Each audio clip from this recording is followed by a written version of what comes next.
ಮನೆಯೇ ಮೊದಲ ಪಾಠಶಾಲೆ, ತಾಯಿಯೇ ಮೊದಲ ಗುರು ಅಂತ ಹೇಳ್ತಾರೆ. ಮಕ್ಕಳನ್ನ ನಾವು ಚಿಕ್ಕದ್ರಿಂದ ಹೇಗೆ ಬೆಳೆಸ್ತೀವಿ ಅನ್ನೋದು ತುಂಬ ಮುಖ್ಯ ಆಗುತ್ತೆ. ಯಾಕೆಂದರೆ ಮಕ್ಕಳು ನಾವು ಏನು ಮಾಡ್ತೀವಿ ಅದನ್ನೇ ಎಕ್ಸಾಕ್ಟಾಗಿ ಫಾಲೋ ಮಾಡೋದಕ್ಕೆ ಟ್ರೈ ಮಾಡ್ತಾರೆ. ಅದರಲ್ಲೂ ಇತ್ತೀಚಿನ ಮಕ್ಕಳು ತುಂಬಾ ಫಾಸ್ಟ್ ಇರ್ತಾರೆ, ನಿಮಗೆಲ್ಲ ಗೊತ್ತಿರುತ್ತೆ. ಹಾಗಾಗಿ ತುಂಬ ಕೇರ್ಫುಲ್ ಆಗಿರಬೇಕು. ಪ್ರತಿಯೊಂದು ಮೂಮೆಂಟ್ ನಾವು ತೊಗೋಬೇಕು ಅಂತಂದ್ರೂ ಅವ್ರ ಮುಂದೆ ಇದ್ದಾಗ.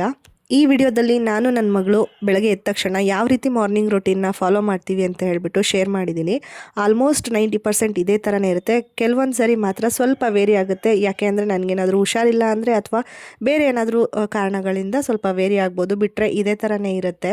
ಬೆಳಗ್ಗೆ ಎದ್ದಿದ ತಕ್ಷಣ ಇಬ್ಬರು ಜೊತೆಗೇ ಫ್ರೆಶ್ ಅಪ್ ಆಗ್ತೀವಿ. ಅದಾದಮೇಲೆ ಅವಳಿಗೆ ನೆನೆಸಿಟ್ಟಿರೋವಂಥ ಗೋಡಂಬಿ ದ್ರಾಕ್ಷಿನ ಕೊಡ್ತೀನಿ. ಅದನ್ನು ತಿಂದ್ಕೊಂಡು ಆರಾಮಾಗಿ ಕೂತಿರ್ತಾಳೆ.